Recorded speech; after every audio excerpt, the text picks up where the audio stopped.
Hutchinson on a stunt. He gets picked up. Wide open and overthrown is Davante Adams. And all Josh McDaniels can do is shake his head. Yeah, that's the frustration that comes with playing the way that the Raiders have all season on offense. This would probably back. Honestly, I don't know what to say at this moment. I truly don't. I wish I had the words to say something that's not going to get blown up in the media and taken out of context. So I'm gonna just, I just don't know.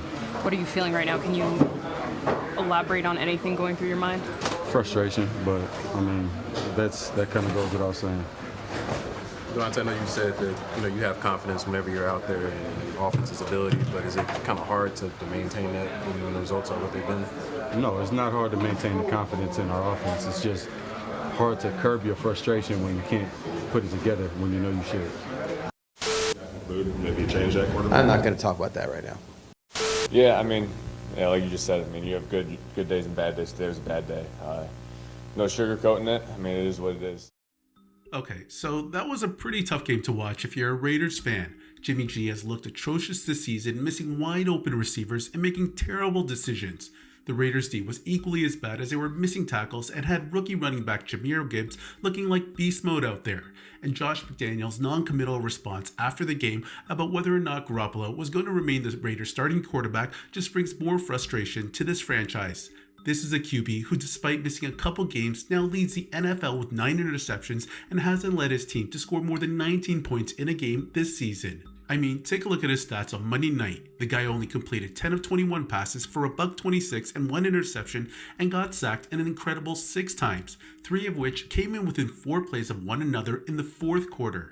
Vegas ended up losing 26-14 in a game in which they could have easily lost by over 30 points. And this is just absolutely embarrassing. He was missing wide open guys and on one play on 4th and 2 decided to throw a pass to Hunter Renfrow who had fallen down instead of the easier option of Josh Jacobs on an underneath route. I mean, take a look at Jacobs here, waving his arm and clearly in Jimmy's line of sight. How do you not see that? The guy's right in front of you, wide open. But the play most will be talking about was the one with a few minutes left in the fourth quarter when Davante Adams on 2nd down got by his defender and was literally wide open, and Jimmy overthrows him. Take a look at the replay. He didn't really have anyone barreling down on him and had a clean pocket to throw, but somehow manages to miss Davante Adams down the field. And the receiver obviously was so frustrated with his quarterback and left the field and voiced his frustration on national TV. Social media wasn't any kinder to Jimmy G, and they literally roasted his ass on Twitter. Honestly, kudos to Kyle Shanahan in San Francisco for actually making Garoppolo look like a serviceable QB for a few seasons. Anyways, I'm pretty sure this performance is now going to reignite those trade talks for Davante Adams, who hasn't really hit his desire to move to a contender. RG3 tweeted out, Raiders should do Davante Adams a solid and trade him. He deserves it. He came there to play for his favorite team and they got rid of the QB he came there to play with, and he has 1 catch tonight. Don't subject him to any more of this dysfunction. Honestly, RG3 hit the bullseye with this tweet. Davante Adams is an elite wide receiver and hands down a top 5 receiver in the league. He just hasn't been able to really pop off this season and get that attention due to his QB. Take a look at his production. He's probably been the best wide receiver in terms of scoring in the last 10 seasons. He always gets double-digit TD production, but this season he'd be lucky as hell to even finish with 8 touchdowns. Anyways, guys, let me know what you think. Should the Raiders trade Davante Adams and do him a solid?